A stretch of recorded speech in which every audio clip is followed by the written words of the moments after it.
All right, this is just a quick video. Maybe you have a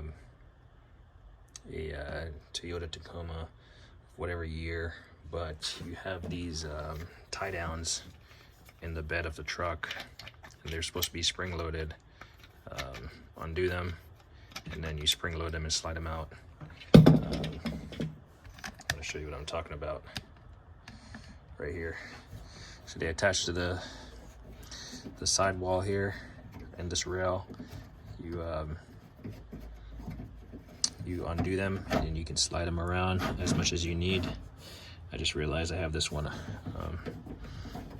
the wrong side up, but it doesn't matter. You can hardly see the writing. That's just my OCD. And it's gonna cause me to flip it around actually. Now that I've recognized that it's kind of flipped. So to get them out, there's this little retaining piece right here. Mine doesn't see that well in there, so it pops out. So you can see, and here's the writing I'm talking about. Maximum pull load 220 pounds. Well, so you pop these back and you can just slide them in the rail and then lock them in. I've never fully trusted them, partly because I just noticed that they were sticking. They weren't really like, well, again, I didn't really trust them. So if you notice, or if you do notice, there's this right here. So I just installed this, and this came from, I bought it on eBay. But here's a Tacoma Tundra Bedrail anchor tie down cleat. That's the part number from truck mounts. And this is kind of how it's installed. So you can see this one comes, it's already installed. I've already installed one down there. You can see it. And one down there.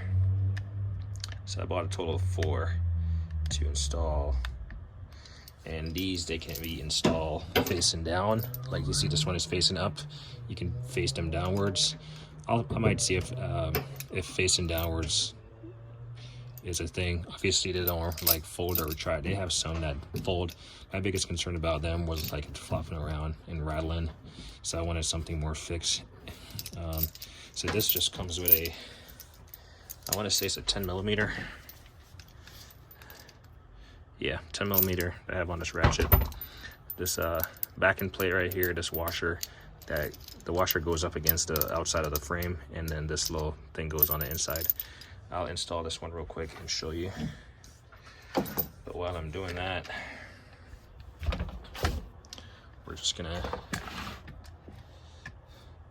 since this one is out, these two, I'm just gonna slide it back in here.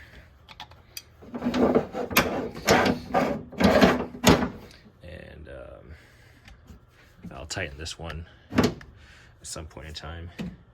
And next up is just the last one to install. So like I said, I'm just gonna pull the washer back towards the frame, slide, well, see, I'm doing it inverted. I just gotta make sure this is facing the right, correct way up. It is, so I'll have to remove it again. So like I said, you can install these facing down. We'll just do this for demo. I think I like having them facing up.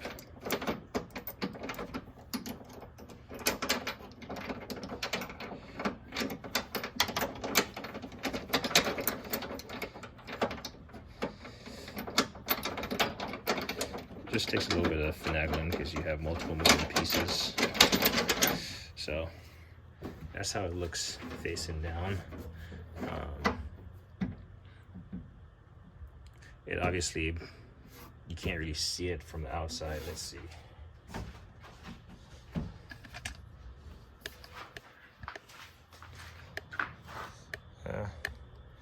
At eye level, you might be able to see them like slightly sticking up. That's pretty flush. It's below the van line. And they're solid. So we'll see. If I ever have a need for it to be facing down, I will install it downwards. But for now, I'm going to install it upwards. The reason why I have these is potentially have a road trip. I'll know by tomorrow if I'm taking my Tacoma or if I'm going to be flying. But I basically have an airplane ticket, and the Tacoma is fully gassed up, and I have all the things that I need ready to go. So, and then these, you just run them in with a ratchet or swords, and then the backing plate just grabs onto the rail on the inside of it.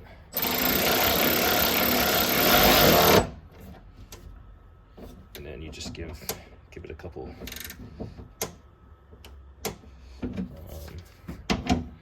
tighten it here.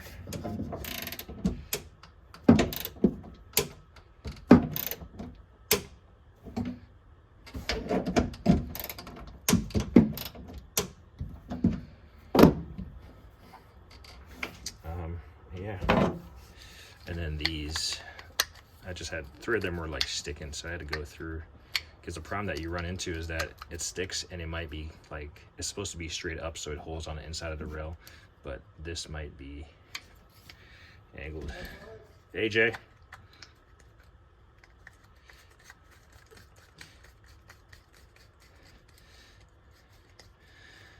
That's my neighbor. And yeah, and that's how you do it. And then you just put this clip back in there.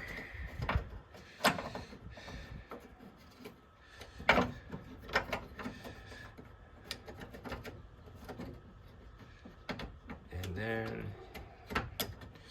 you tighten it. So that's it. So that kind of hit a thing.